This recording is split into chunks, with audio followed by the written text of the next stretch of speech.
우리 함께 여는 기도로 2021년 3월 21일 사순절 5주 주일 예배를 시작하겠습니다. 실로 나는 죄 중에서 태어났고 어머니 태 속에 있을 때부터 죄인이었습니다. 마음속의 진실을 기뻐하시는 주님, 제 마음 깊은 곳에 주님의 지혜를 가르쳐 주셨습니다. 우슬초로 나를 정결케 해 주십시오. 내가 깨끗하게 될 것입니다. 나를 씻어 주십시오. 내가 눈보다 더 희게 될 것입니다. 아멘. 우리를 죄에서 구원하시는 주님, 주님 은혜에 감사드립니다. 주님의 고난을 묵상하며 거룩하게 주님을 따르는 사순절입니다. 우리가 알게 모르게 지었던 모든 죄를 씻는 사순절이 되게 하옵소서. 우리 안에 차곡차곡 쌓여있던 미움과 상처들이 화해와 용서로 피어나는 사순절이 되기를 원합니다. 우리를 사랑하사 십자가를 지기까지 사랑하신 주님의 발자취를 따르며 용서와 사랑을 배우는 사순절이 되게 하옵소서. 예수님 이름으로 기도합니다. 아멘.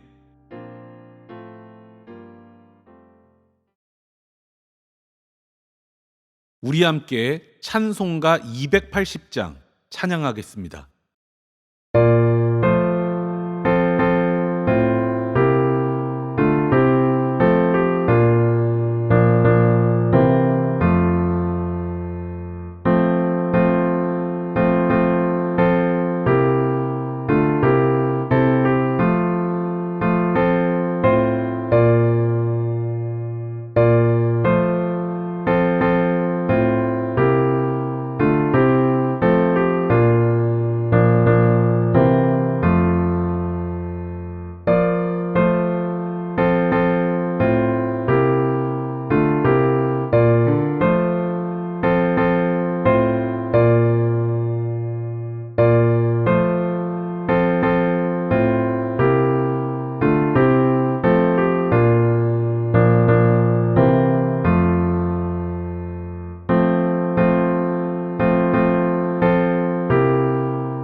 오늘 우리가 나눌 하나님 말씀은 요한복음 12장 24절부터 26절까지의 말씀입니다. 내가 진정으로 너희에게 말한다. 밀알 하나가 땅에 떨어져서 죽지 않으면 한 알 그대로 있고 죽으면 열매를 많이 맺는다.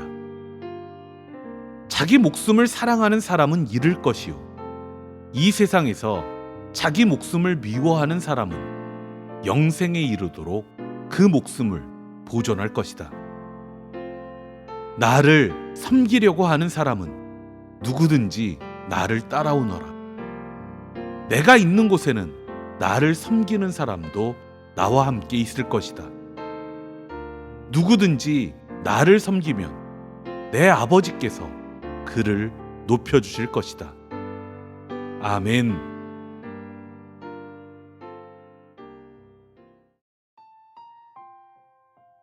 오늘은 미랄의 무게를 주제로 하나님 말씀을 전하도록 하겠습니다.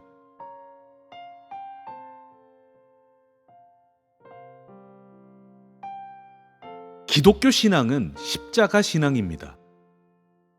십자가 은혜로 구원에 이르는 신앙이고 자기 십자가를 지고 예수를 따르는 신앙입니다.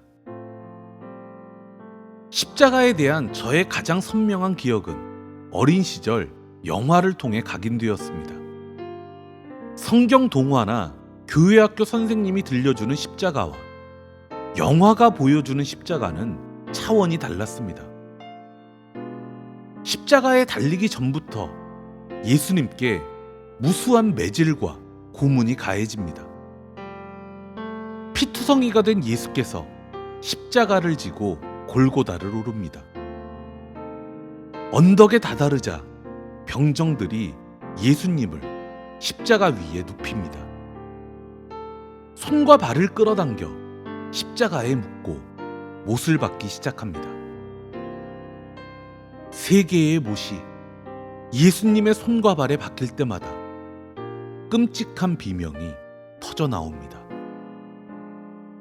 병사들은 못이 빠지지 않게 반대편으로 튀어나온 못 끝을 망치로 구부린 후 십자가를 세웁니다. 그 중에서 단연 압권은 패션 오브 크라이스트입니다. 이 영화를 감독한 멜 깁슨은 십자가의 의미가 퇴색되어 가는 걸 안타까워했다고 합니다. 그래서 예수께서 감당한 십자가가 무엇이었는지를 사실적으로 보여주는데 초점을 맞추고 영화를 제작했습니다. 철저한 역사적 고증을 거쳐 탄생한 십자가 처형 장면은 상상을 초월할 정도로 잔인했습니다. 이 영화는 우리 눈앞에 날 것 그대로의 십자가를 펼쳐놓습니다. 예수께서 우리를 위해 감당하신 십자가는 이런 거야.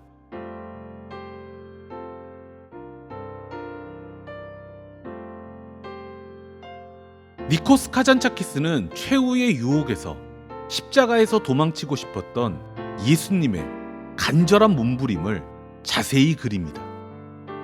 간절함의 깊이를 보면서 고난의 깊이를 느끼도록 말입니다. 아이들이 어릴 때는 주사 한번 맞추기가 그렇게 어렵습니다. 주사를 맞을 것 같으면 집을 나서기 전부터 난리가 납니다. 주사 맞는 아픔보다 주사를 맞아야 한다는 공포가 몇 배는 더 크기 때문입니다. 어른이라고 별반 다르지 않습니다. 치료받기가 무서워서 미루고 미루다 병원을 찾는 게 일상다반사입니다. 그런데 예수님을 기다리고 있는 건 윙윙거리는 치과 드릴 정도가 아니었습니다. 인간을 가장 고통스럽고 비참하게 죽이기 위해 개발된 십자가였습니다. 그런 십자가가 기다리고 있다는 걸 알면서 그 길을 가야 했던 예수님의 마음은 얼마나 고통스러웠을까. 그가 당하신 고난은 우리를 향한 주님의 사랑을 증명합니다. 그 십자가로 우리는 구원을 얻었고 생명을 얻었습니다. 그렇다고 우리가 감당할 십자가가 그렇게 끔찍한 것은 아닙니다. 주님은 우리에게 감당 못할 십자가를 요구하시는 분이 아닙니다. 오늘 말씀은 주님께서 우리에게 요구하시는 십자가가 무엇인지를 분명히 가르쳐 줍니다. 그 핵심은 미랄이 되라는 것입니다. 예수의 십자가가 우리를 살리는 미랄이었듯이 우리가 져야 할 십자가도 이웃을 살리는 미랄이 되는 것입니다. 예수님은 우리에게 이렇게 말씀하셨습니다. 내가 진정으로 너희에게 말한다. 미랄 하나가 땅에 떨어져서 죽지 않으면 한 알 그대로 있고 죽으면 열매를 많이 맺는다. 아멘. 여러분은 이 말씀 속에서 어떤 단어에 무게가 있다고 생각하십니까? 십자가를 지는 일, 한 알의 미랄이 되는 일이 어려운 이유는 자꾸 죽으면이라는 단어에 모든 무게를 실어버리기 때문입니다. 죽으면은 우리같이 평범한 사람들이 쉽게 감당할 수 있는 무게가 아닙니다. 더구나 우리 시대에는 믿음을 위해 죽을 일도 없습니다. 과도한 비장함은 위험한 칼장난이 될 뿐입니다. 미랄의 진정한 무게는 열매를 맺는 데 있습니다. 미랄이 죽어야 하는 이유는 열매를 맺기 위해서입니다. 이웃을 위해 미랄이 되면 우리가 함께 누릴 많은 열매가 맺힙니다. 인터넷에서 받침 하나 뺐을 뿐인데 라는 짧은 글이 유행했던 적이 있습니다. 인명제처, 사람의 운명은 아내에게 달려있다. 진인사 대처명, 최선을 다한 후에 아내의 명령을 기다려라. 지성이면 감처, 정성을 다하면 아내도 감동한다. 처하태평, 아내 아래 있을 때 모든 것이 평안하다. 사필귀처, 중요한 결정은 결국 아내의 뜻을 따르면 된다. 아내에게 잘하자, 아내 말 잘 듣자. 제 또래 아저씨들이 만나면 늘상 하는 이야기입니다. 그런데 실제로 그걸 잘 지키고 사는 사람은 많지 않습니다. 두 가지 고정관념을 극복하지 못하기 때문입니다.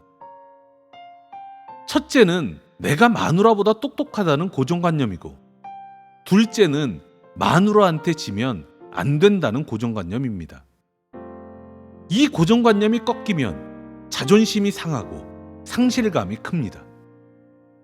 그래서 아내 말을 들었으면 될 일을 고집을 부리다 그르치고 맙니다. 아내가 이기는 게 내가 이기는 것이요, 아내의 이익이 나의 이익인데 말입니다. 이웃을 위해 한 알의 미랄이 되는 일이 어려운 이유도 비슷합니다. 이웃을 위해 죽는 일은 손해보는 일, 자존심 상하는 일이라는 고정관념 때문입니다. 신앙인조차 이웃과 약자를 위하는 일이 나에게도 이익이요, 보람이라는 사실을 망각할 때가 많습니다. 벌써 10여 년 된 일입니다. 한때 무상급식 논란이 뜨거웠던 시절이 있었습니다.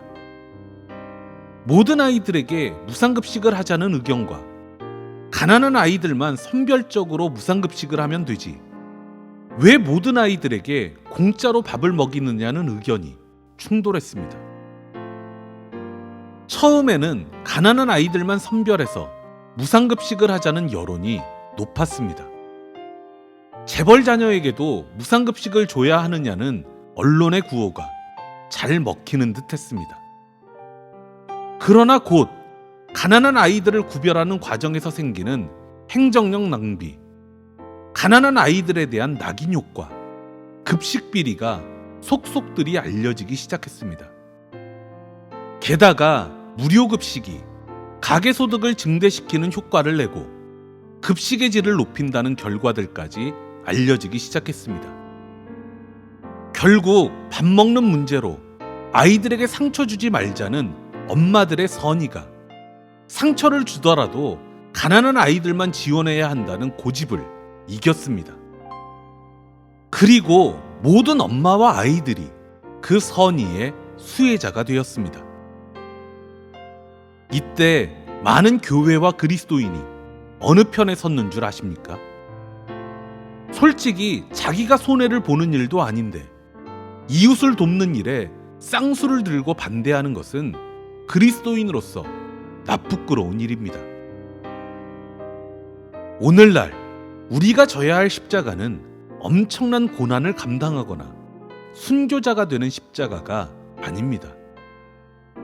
우리가 감당할 미랄의 무게는 이웃과 더불어 사는 삶 속에 있습니다.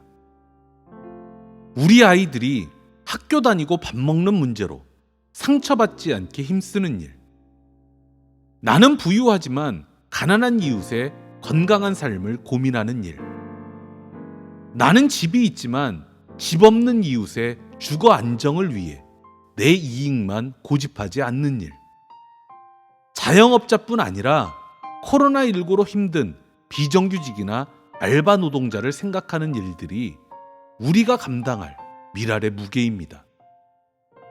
이런 사랑과 고민이 모여서 우리 사회를 인간적인 사회로 만듭니다. 인간적인 사회가 주는 이익은 나와 우리 아이들이 함께 누리게 되어 있습니다. 그러나 아무런 이익이 나에게 돌아오지 않는다 할지라도 하나님께서 기억하신다는 사실이 우리에게는 가장 큰 이익입니다. 주님은 우리가 이웃을 위해 내려놓은 이익, 이웃에게 나눈 사랑을 티끌만한 것 하나까지도 빠짐없이 기억하시는 분입니다. 주님은 어떤 상황 속에서도 미랄이 되려고 하는 이와 함께 하시고 그를 높여주십니다. 우리에게 이보다 더 큰 이익이 어디 있습니까? 한 알의 미랄이 되어 땅에 떨어져 죽으면 많은 열매를 맺습니다. 이것이 그리스도인에게 주시는 하나님의 가장 큰 비전입니다. 기도하겠습니다. 주님, 미랄이 되는 일에 그리스도인의 생명이 달려 있음을 우리가 압니다. 주님께서 주신 미랄의 무게를 잘 감당하는 능력 있는 성도들이 되게 하옵소서. 예수님 이름으로 기도합니다. 아멘.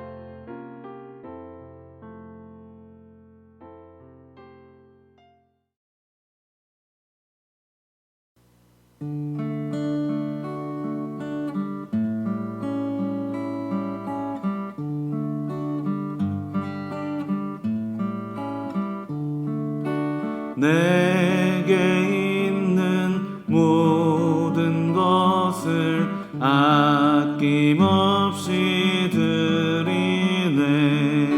사랑하고 의지하며 주만 따라 살리라. 주께 드리네. 주께 드리네. 사랑하는 구주 앞에 모두 드리네. 아멘.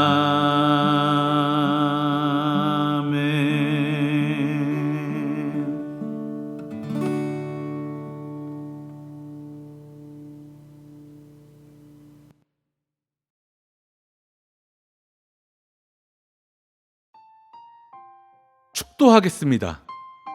지금은 우리 주 예수 그리스도의 은혜와 주 하나님의 지극하신 사랑하심과 우리 안에서 소통하시는 성령님의 그 크신 은총이 한 알의 미랄이 되어 함께 누릴 더 많은 열매를 맺길 원하는 주님의 성도들 머리머리 위에 이제로부터 영원토록 함께 하시기를 축원합니다.